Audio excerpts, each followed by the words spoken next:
Coach Angela. I thought about vices. I don't know, does anyone watch that show Vice that comes on? It's been on for a long time, interviewing different people about different like situations that have gone on in their life or whatever. So, anyways, I because I don't want to be long, I want to be quick, but I'll probably be a little windy, a little long-winded. I wanted to talk about bad habits because to me that's like the definition of vice. It's basically a bad habit or something that occurred that, maybe you wish you could have done differently or you'd like to change or something like that, or something that you enjoy doing, but you probably shouldn't do it. For me, I just would say, like, if I were asked what's my vice, I would say it's probably overeating. And I don't know where I got that from because I tend to be somebody, I clean a plate. So when I go out to eat, I'm cleaning a plate, or at least I'm bringing a doggy bag home. I am not someone who's going to be like, oh, I'm full and throw the napkin on my food and be like, yeah, that half a plate of food is going in the back getting dumped or whatever. I don't waste. I'm just going to say that. So, and then two, if I'm like bored or if I'm anxious, I want to eat something. So I'm looking for snacks and I'm in the cabinets. I'm willing to pull out stuff and start making cookies or cake or something like that. I've been trying to do more lighter snacks, more healthier versions or healthier snacks, but it's hard. It's hard. So, I feel like that's my vice. My vice has been to eat. And I am on a journey this year in 2026 to change that. Like I don't want that to be my go-to all of the time. And that goes back to just being a lotus. So if you're a woman out here and you're listening to this podcast, I want to invite you, to just have that change of mindset that as a lotus, it's okay if we're going through some struggles, if we're going through some challenges, but you have options. And it really is by the grace of God that we have the will of choice. We have free will. So he gives us the option. You can obey me or you can disobey me. You can follow my commands or you cannot follow my commands. You can don't go in your own accord, or you can listen for my discernment and follow where I lead you to go and do the things that I offer you and pursue opportunities that I present to you instead of chasing your own thing. We're always trying to like carve our own way or do things the way that we want to do it. But we have to remember we are not made only to do the things that we want to do. So even though at the beginning of this year, at the end of last year, you might have been like, I have New Year's resolutions, I'm doing a vision board, and you have all these things that you want to do. And that's beautiful and that's great and that's really grounding for you and for all of us. Like we do need some direction. We can't just flounder every day and that's what happens when our mind is all over the place. We're just scattered and we have no direction. We can't operate like that. We can't live a fulfilled life operating like that. And I'm not talking about the people who are free spirits. A lot of time they're more connected sometimes and to their dreams and to what is attracted to them and what they're attracted to and what their purpose is than we are.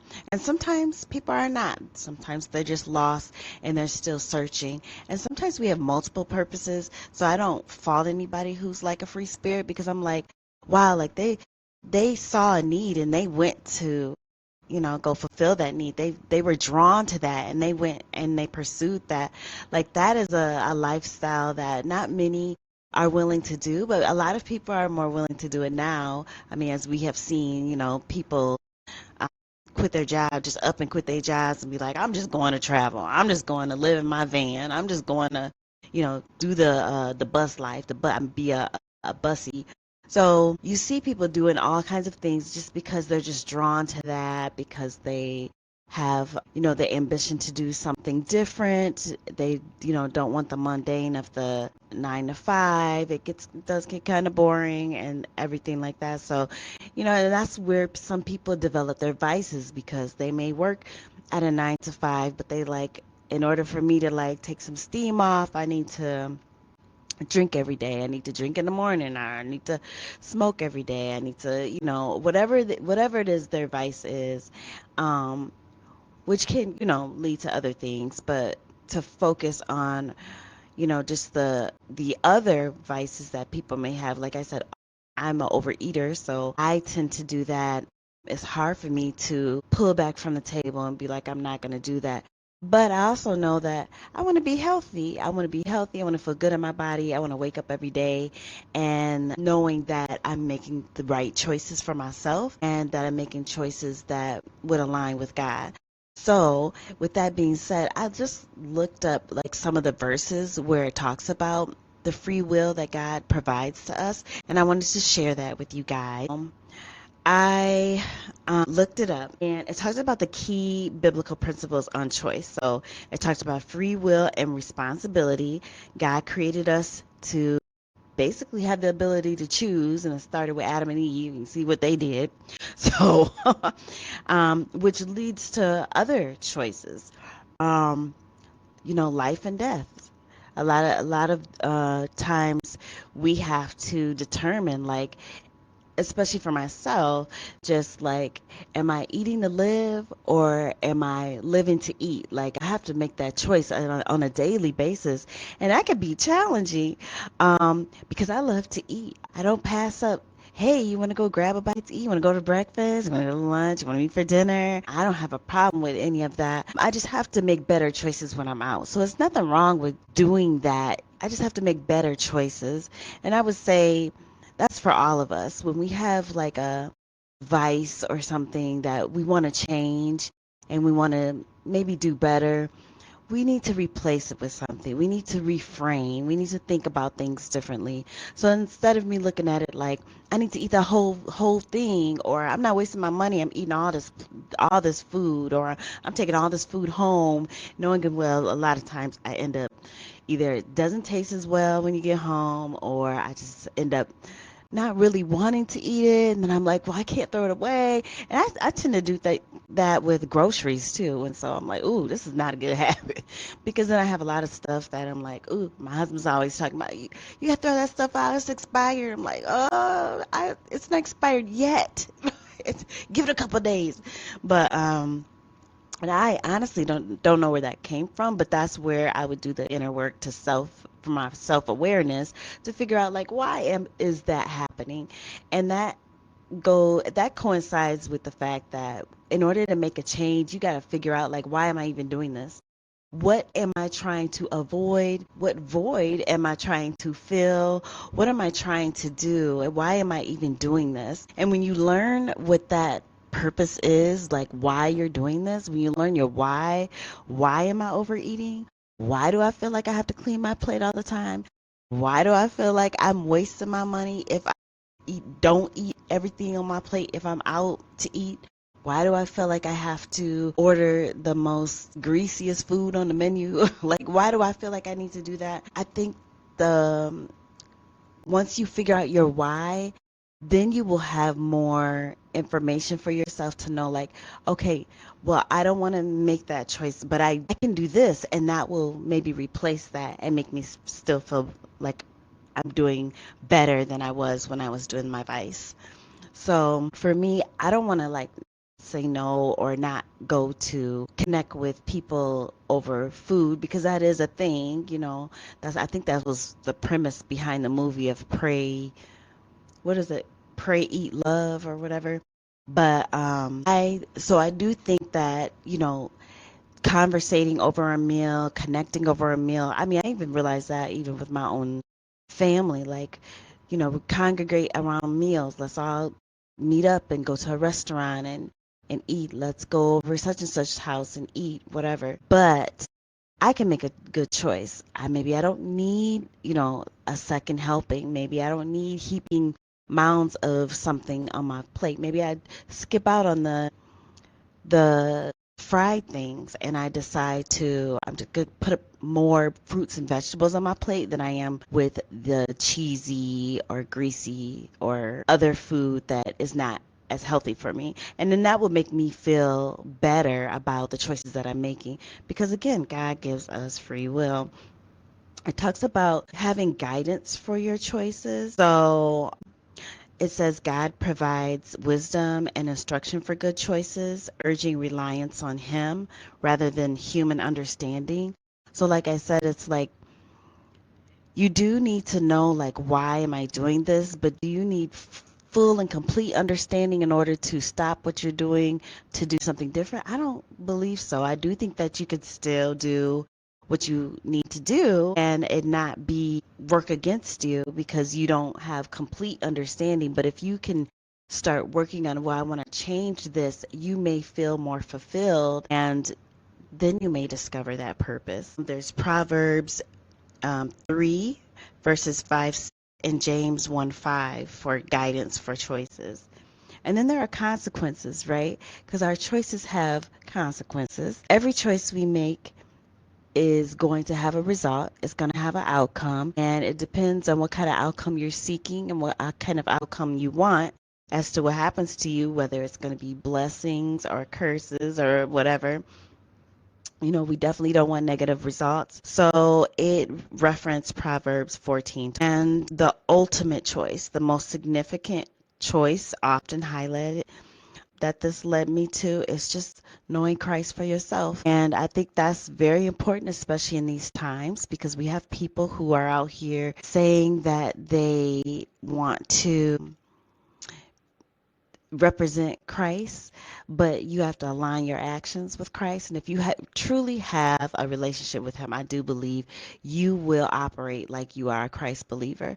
So, and that means considering and taking into consideration what other people are going through. So that's being empathetic, is being compassionate with others, but it's also taking care of yourself, and that's where the self-care piece comes in.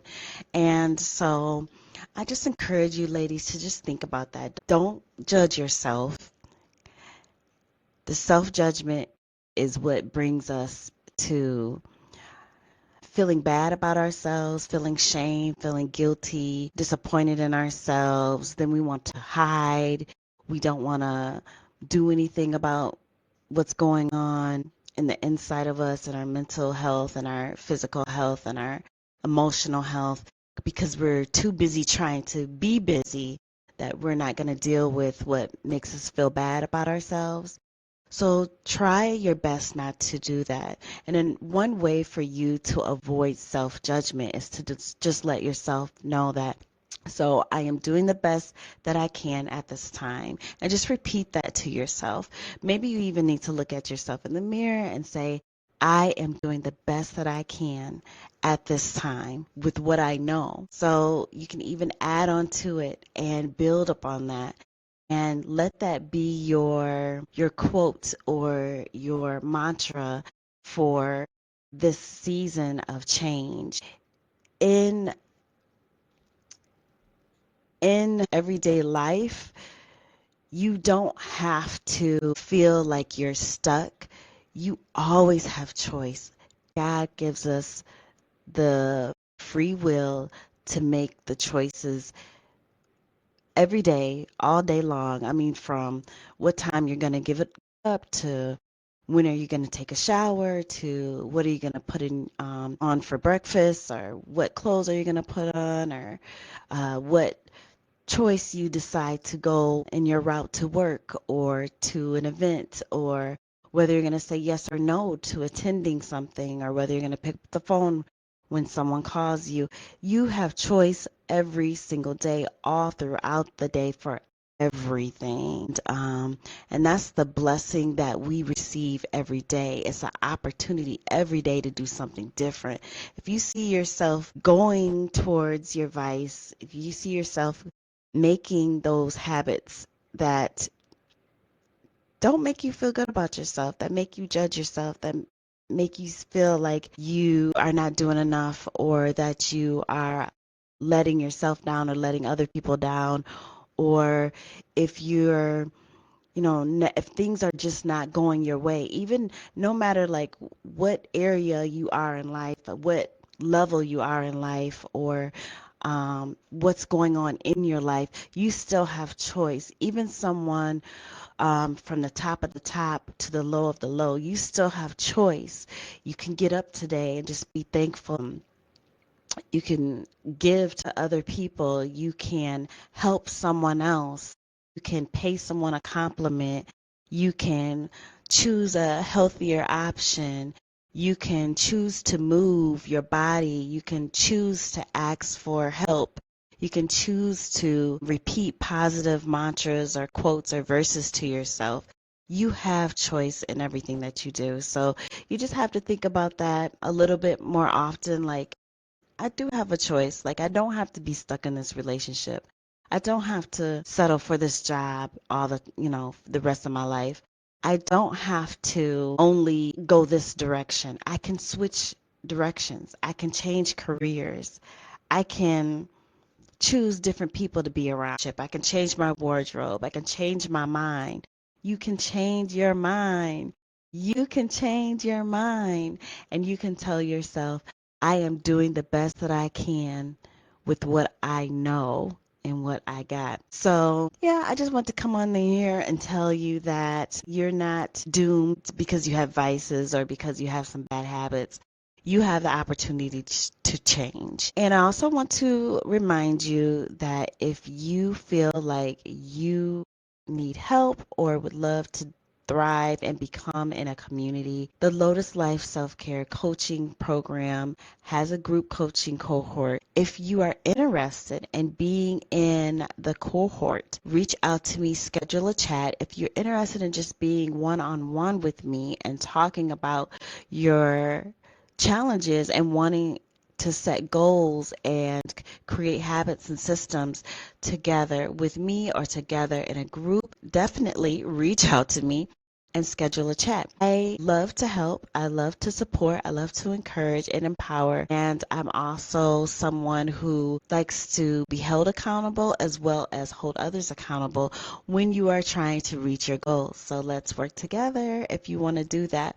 Otherwise, yeah, I just really want to let you know that you are not your vice. You can make a different choice because you have been given free will just by being born, being a human being. That's in our nature. So, as always, be the best you that you can be, one positive step at a time, and be resilient like the lotus. Peace.